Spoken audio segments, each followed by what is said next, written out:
It's official! Starting from the 1st of April, the land of K-pop and Squid Game, otherwise known as South Korea, is finally opening their borders to international travel.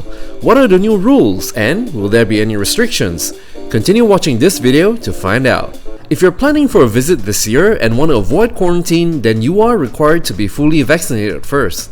If more than 6 months has passed since your last shot, then you may be required to get an additional booster shot to get your immunity levels up. This applies to people coming from the States, the UK, Canada, Australia, and more.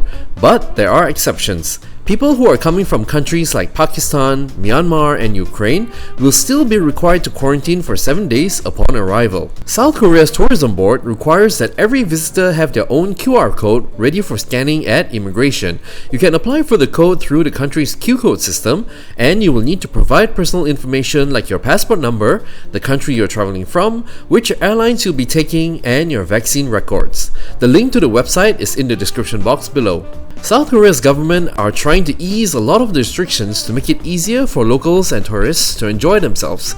For example, they've removed the need to show proof of vaccination before you're allowed to enter public places like restaurants and malls. Unfortunately, the time isn't right for people to go fully maskless yet, so you'll be required to wear one at all times. Also, many places like malls, restaurants, and cinemas must close by 11 PM. So if you're planning on spending a late night out, better check if there's anything that's allowed to open past that time. While it's great that South Korea has opened its borders to the world again, COVID is still rampant there, with the country recording 200,000 new cases every day. The Centers for Disease Control and Prevention, or CDC, currently puts South Korea at level 4 in its travel health notice system. Essentially, you shouldn't consider traveling to countries that are at level 3 and 4 due to the high number of COVID cases there.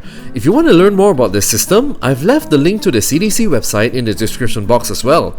I think it's worth checking out. Is it too soon for South Korea to open its borders? Discuss in the comments.